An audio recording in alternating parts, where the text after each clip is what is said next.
Halo semua, selamat datang kembali di my YouTube channel yang akan membahas seputar materi SKD seleksi CPNS tahun 2023 mulai dari TWK, TIU, dan TKP. Namun sebelum lanjut, jangan lupa klik tombol subscribe dan aktifkan juga notifikasi loncengnya sehingga ketika ada video terbaru dari kami ada notifikasi yang akan muncul. Pada kesempatan video kali ini, saya akan mengajak untuk membahas materi tes intelijensi umum atau TIU, khususnya submateri silogisme. Jadi silogisme itu merupakan bagaimana kemampuan untuk menarik kesimpulan dari pernyataan atau premis-premis yang diberikan. Jadi ini merupakan salah satu kemampuan verbal dari calon ASN itu sendiri.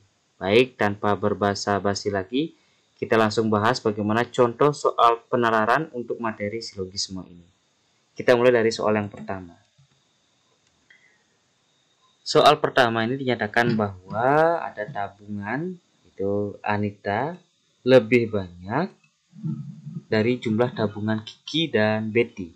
Kemudian tabungan Betty itu lebih banyak dari tabungan Kiki, tabungan Dian lebih banyak dari jumlah tabungan Anita, Betty, dan Kiki. Maka kesimpulan yang dapat kita ambil dari premis-premis yang diberikan, apakah yang A, tabungan Anita lebih banyak dari tabungan Dian, ataukah yang B, jumlah tabungan Dian dan Kiki sama dengan jumlah tabungan Anita dan Betty, ataukah yang C, tabungan Dian merupakan jumlah tabungan Anita, Betty, dan Kiki, ataukah yang D, yang mempunyai tabungan paling banyak adalah Anita, ataukah yang E, Kiki mempunyai tabungan yang paling sedikit.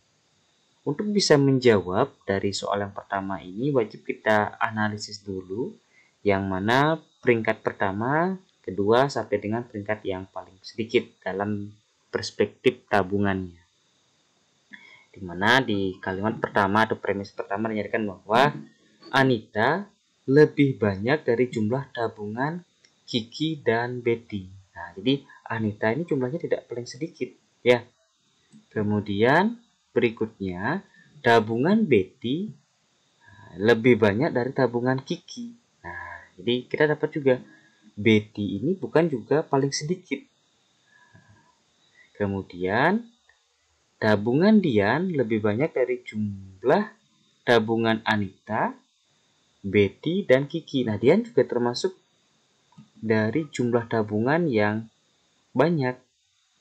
Jadi, yang paling rendah jumlah tabungannya itu yang menjadi kunci untuk menjawab soal nomor 1 ini. Jadi jumlah tabungan yang paling sedikit itu adalah Kiki.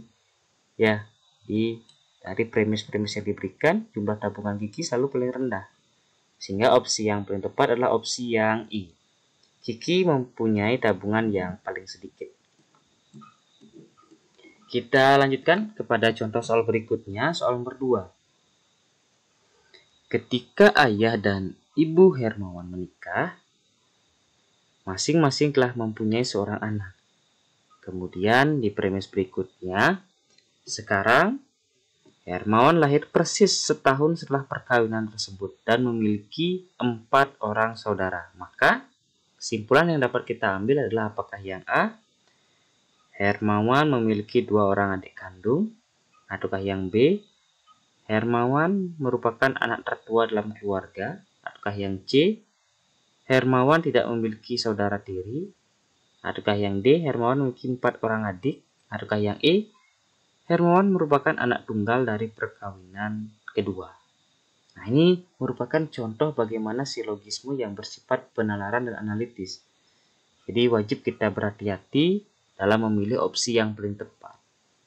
Di mana digambarkan sekali lagi ketika ayah dan ibu Hermawan menikah, mereka masing-masing telah mempunyai seorang anak. Kemudian sekarang Hermawan lahir persis setahun setelah perkawinan tersebut dan memiliki 4 orang saudara. Nah, jadi sudah memiliki 4 orang saudara, ya, apakah itu saudara tiri atau saudara kandung, di mana masing-masing di premis pertama telah mempunyai seorang anak.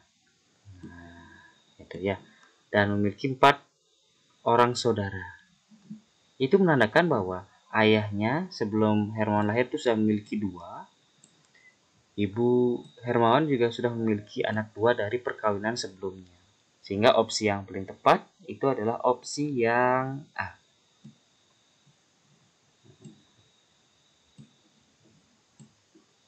Jadi Hermawan memiliki 2 orang adik kandung. Ya. Jadi dari ayah dan dari ibu. Kita lanjut soal berikutnya.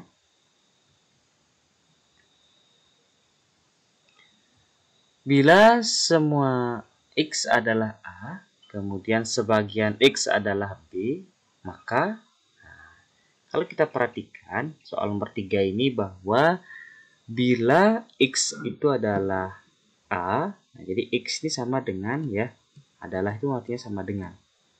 Kemudian sebagian dari X itu adalah B, maka ini hanya sebagian. Dari X itu adalah B. Apakah opsi yang A? Semua X yang bukan A adalah B? Ataukah yang opsi B? Semua X yang bukan B adalah A? Ataukah yang C? Semua B yang bukan X adalah A? Ataukah yang D? Semua A yang bukan X adalah B? Ataukah yang E? Semua X adalah A dan B?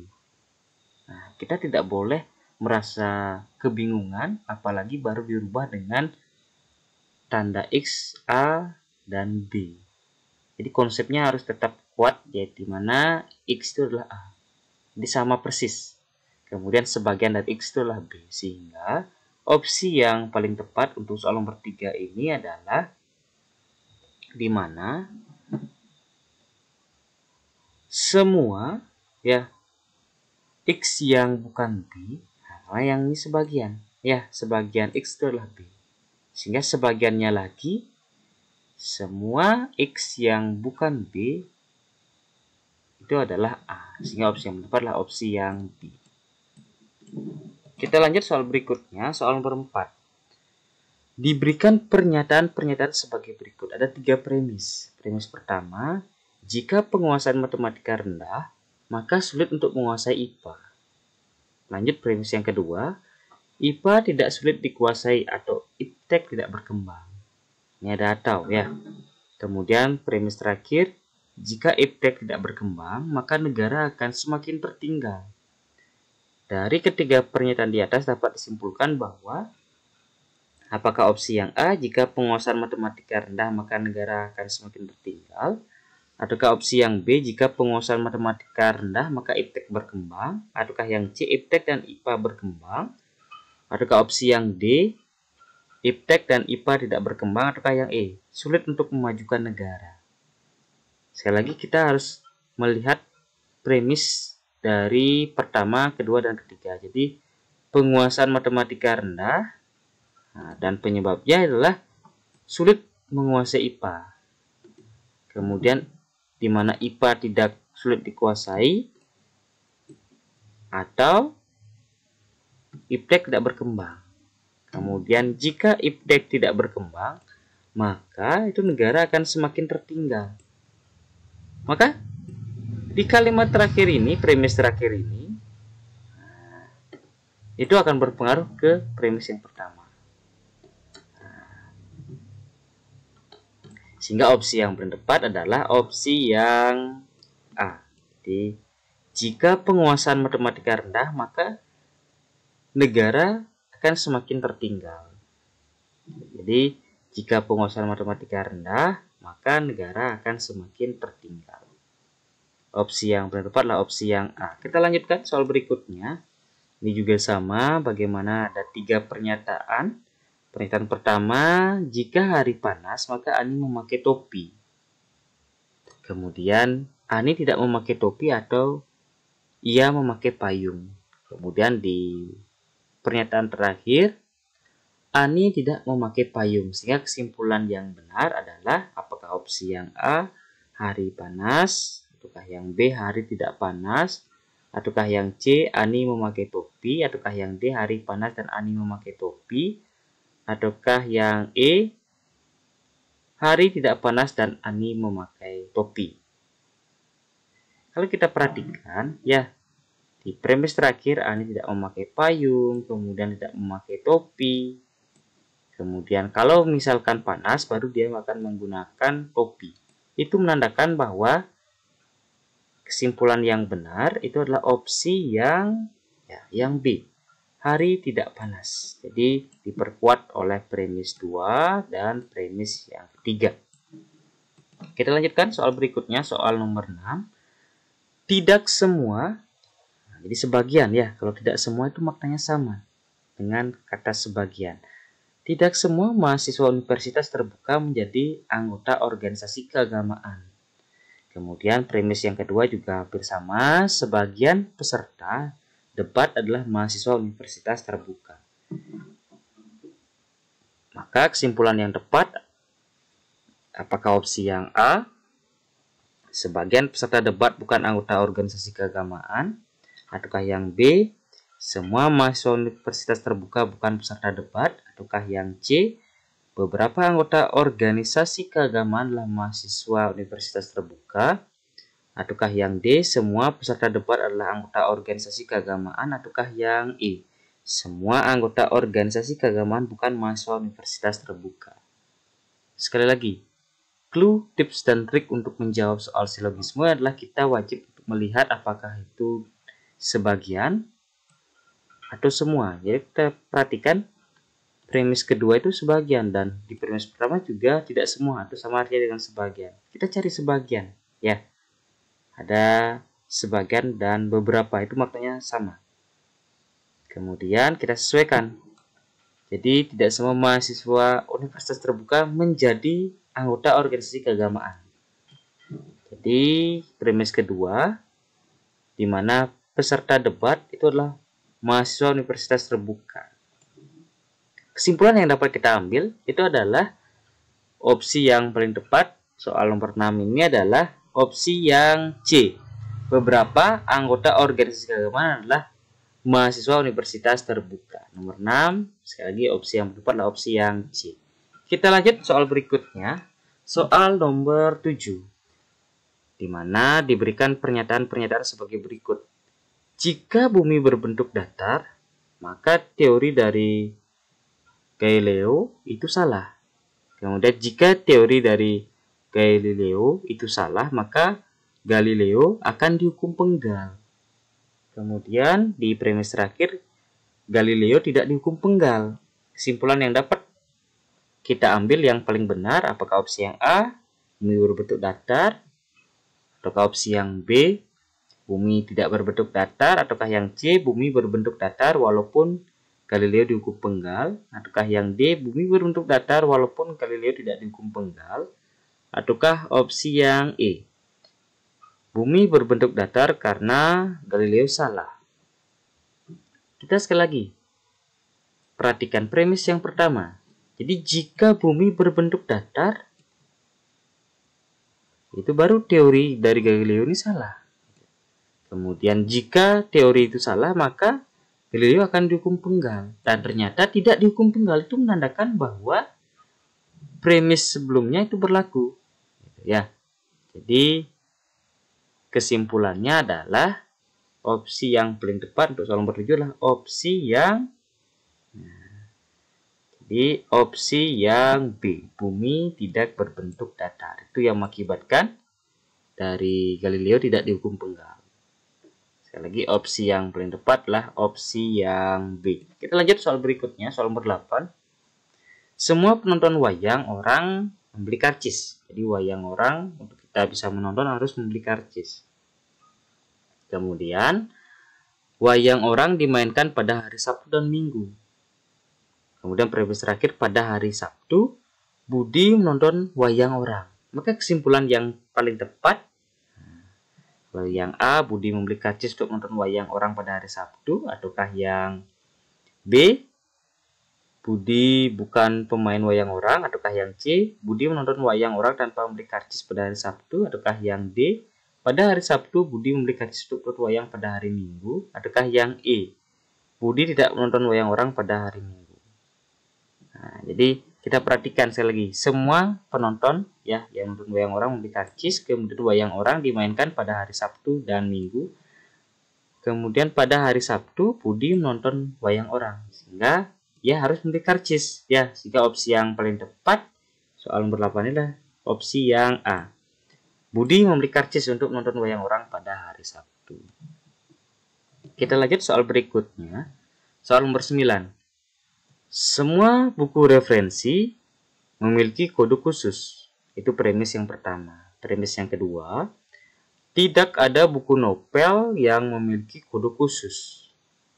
Kesimpulan yang dapat kita ambil dari pernyataan tersebut adalah di semua buku referensi, syarat kalau buku referensi pasti memiliki kode khusus. Itu premis yang pertama. Ternyata tidak ada ya buku novel yang memiliki kode khusus, sehingga premis yang pertama ini gagal.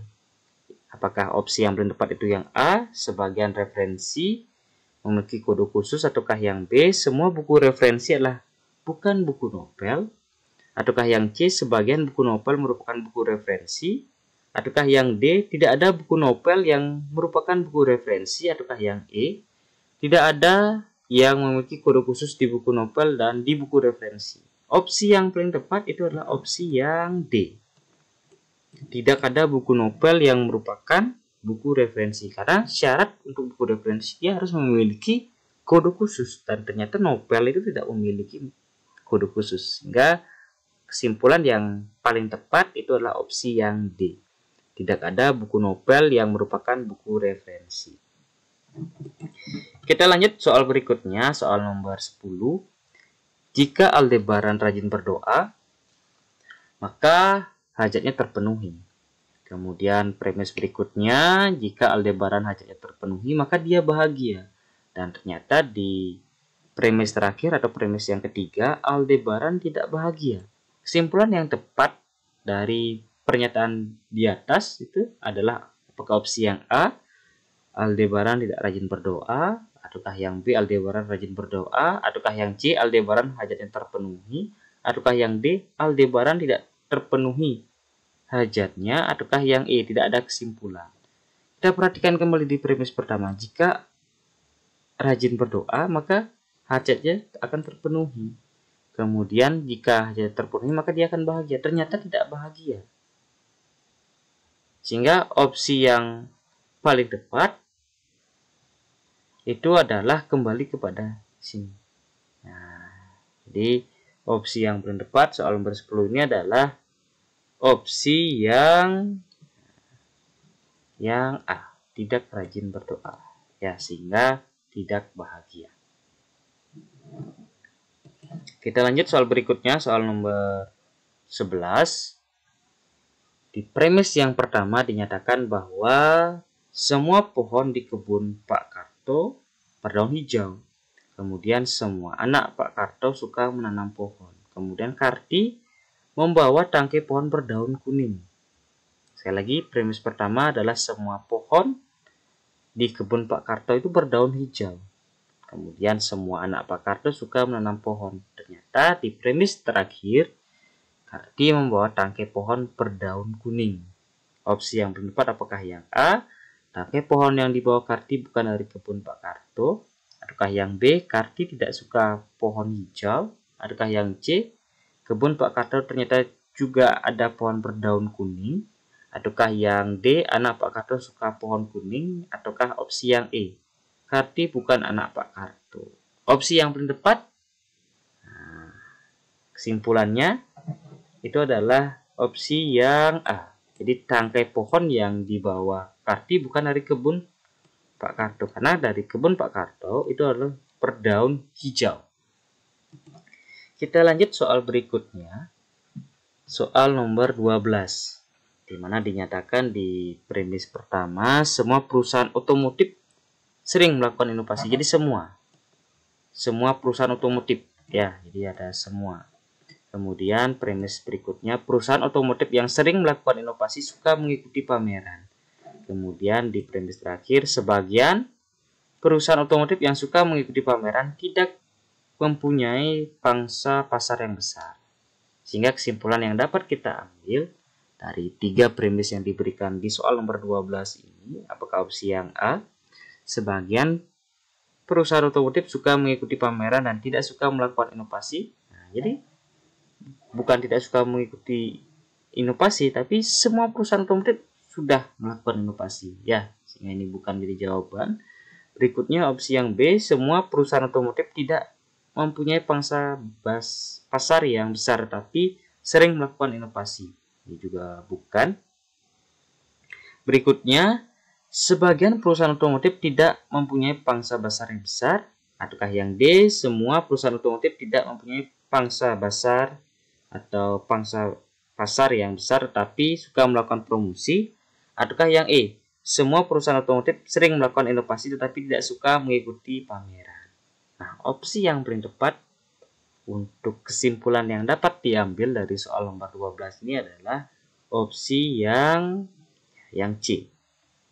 Nah, jadi sebagian perusahaan otomotif tidak memiliki pangsa pasar yang besar. Ya, kesimpulan yang dapat kita ambil. Lanjut soal berikutnya. Soal nomor 13. Semua rumah sakit memiliki bagian gawat darurat. Kemudian sebagian rumah sakit adalah rumah sakit bersalin. Jadi kesimpulan yang dapat kita ambil dari soal nomor 13 ini, semua rumah sakit memiliki bagian gawat darurat. Jadi semua rumah sakit memiliki bagian gawat darurat. Kemudian sebagian rumah sakit adalah rumah sakit bersalin. Jadi kesimpulannya, apakah opsi yang A, ada rumah sakit bersalin yang tidak memiliki bagian gawat darurat? Ataukah yang B, rumah sakit bersalin pasti memiliki bagian gawat darurat? Ataukah yang C, sebagian rumah sakit tidak memiliki bagian gawat darurat? Ataukah yang D, semua rumah sakit yang tidak memiliki bagian gawat darurat adalah rumah sakit bersalin? Ataukah yang E, semua rumah sakit memiliki bagian gawat darurat dan merupakan rumah sakit bersalin? Nah, kalau kita perhatikan, kesimpulan yang dapat kita ambil adalah di sebagian rumah sakit adalah rumah sakit bersalin. Ya. Kemudian kalau semua rumah sakit pasti memiliki bagian gawat darurat. Sehingga opsi yang paling tepat itulah opsi yang B. Rumah sakit bersalin sudah pasti memiliki bagian gawat darurat. Kita lanjut soal berikutnya, soal nomor 14. Semua peserta pameran lukisan adalah pemenang lomba lukis tingkat kecamatan. Kemudian semua yang berpartisipasi di kegiatan amal sekolah adalah peserta pameran lukisan. Kesimpulan yang tepat untuk kedua pernyataan di atas adalah, apakah opsi yang A, sebagian peserta pameran lukisan adalah pemenang lomba lukis tingkat kecamatan yang berpartisipasi di kegiatan amal sekolah? Ataukah yang B, tidak semua peserta pameran lukisan adalah pemenang lomba lukis tingkat kecamatan yang berpartisipasi di kegiatan amal sekolah? Ataukah opsi yang C, sebagian yang berpartisipasi di kegiatan amal sekolah adalah pemenang lomba lukis tingkat provinsi? Ataukah yang D, semua yang berpartisipasi di kegiatan amal sekolah adalah pemenang lomba lukis tingkat kecamatan? Ataukah yang E, semua peserta pameran lukis atau lukisan harus berpartisipasi di kegiatan amal sekolah? Kalau kita perhatikan ya, ini ada premisnya semua. Kemudian premis yang kedua juga semua. Itu menandakan bahwa kita mencari kesimpulan dari semua. Ada kata semuanya juga di bagian awal. Jadi, kalau di premis yang pertama dinyatakan bahwa semua peserta pameran lukisan adalah pemenang lomba lukis tingkat kecamatan. Di premis yang kedua, yang berpartisipasi di kegiatan amal sekolah adalah peserta pameran lukisan. Sehingga opsi yang paling tepat dari kesimpulan yang dapat kita ambil adalah opsi yang D. Nah, jadi kesimpulannya adalah opsi yang D, semua yang berpartisipasi di kegiatan amal sekolah adalah pemenang lomba lukis tingkat kecamatan. Kita lanjut soal berikutnya, soal nomor 15, di mana digambarkan di premis pertama, semua peserta CPNS menempuh tes kemampuan dasar. Kemudian di premis yang kedua, sebagian peserta CPNS mengikuti tes kemampuan bidang. Sehingga kesimpulan yang dapat kita ambil dari pernyataan tersebut adalah apakah opsi yang A, semua peserta CPNS yang menempuh tes kemampuan dasar tidak mengikuti tes kemampuan bidang? Ataukah yang B, semua peserta CPNS yang mengikuti tes kemampuan bidang tidak menempuh tes kemampuan dasar? Ataukah yang C, semua peserta CPNS yang tidak mengikuti tes kemampuan bidang tidak menempuh tes kemampuan dasar? Ataukah yang D, sebagian peserta CPNS yang tidak mengikuti tes kemampuan bidang menempuh tes kemampuan dasar? Ataukah opsi yang terakhir, opsi yang E, sebagian peserta CPNS yang mengikuti tes kemampuan bidang tidak menempuh tes kemampuan dasar. Nah, jadi kita kembali cermati bahwa semua peserta CPNS mengikuti kemampuan dasar atau tes kemampuan dasar. Kemudian sebagian peserta CPNS mengikuti kemampuan bidang. Sehingga opsi yang paling tepat kita cari yang ada kata sebagian juga. Ada opsi yang D sama yang E. Kalau yang D, sebagian peserta CPNS tidak mengikuti tes kemampuan bidang menempuh tes kemampuan dasar. Ataukah yang E, sebagian peserta CPNS yang mengikuti tes kemampuan bidang tidak menempuh tes kemampuan dasar. Nah, jadi yang ditempuh untuk semua peserta itu adalah kemampuan dasar. Sehingga opsi yang paling tepat untuk soal nomor 15 ini adalah opsi yang D. Kesimpulannya adalah opsi yang D. Sebagian peserta CPNS yang tidak mengikuti tes kemampuan bidang menempuh tes kemampuan dasar. Kita lanjutkan soal berikutnya, soal nomor 16. Jika Agung lembur, maka Budi juga lembur. Jika Agung tidak mendapatkan bonus, maka Budi tidak lembur. Agung ternyata lembur. Kesimpulan yang tepat adalah apakah opsi yang A, Budi juga lembur, ataukah yang B, Agung mendapatkan bonus, ataukah yang C, Agung tidak mendapatkan bonus, ataukah yang D, Budi lembur dan Agung mendapatkan bonus, ataukah yang E, Agung mendapatkan bonus dan Budi juga lembur. Kita perhatikan premis pertama, jika Agung lembur maka Budi juga lembur. Nah ini. Kemudian jika Agung tidak mendapatkan bonus maka Budi tidak lembur. Nah sekarang dibalik, jika Agung lembur maka Budi juga lembur, ya. Sehingga opsi yang paling tepat, kesimpulan yang dapat kita ambil adalah Budi juga lembur. Opsi yang tepat adalah opsi yang A. Ya. Jadi jika Agung tidak mendapatkan bonus, maka Budi tidak lembur.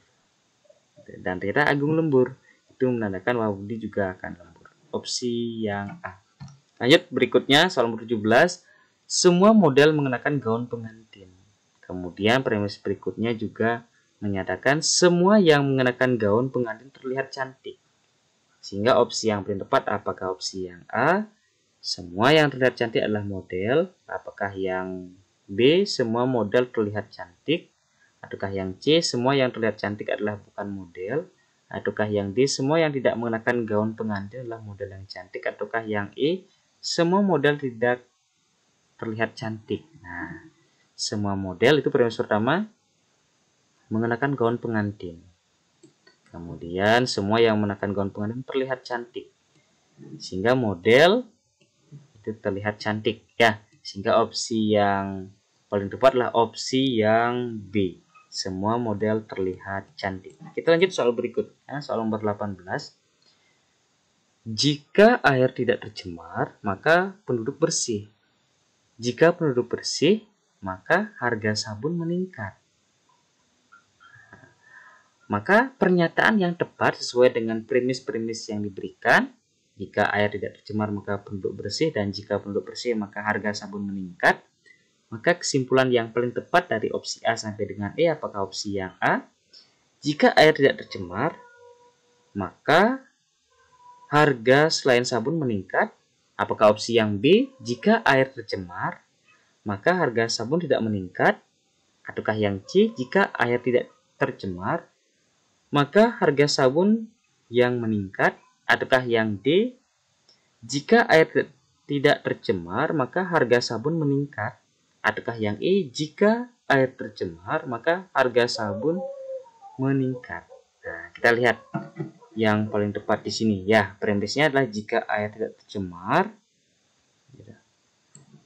maka harga sabun meningkat. Ini kesimpulannya. Jika air tidak tercemar, maka harga sabun meningkat. Sehingga opsi yang paling tepat adalah opsi yang D.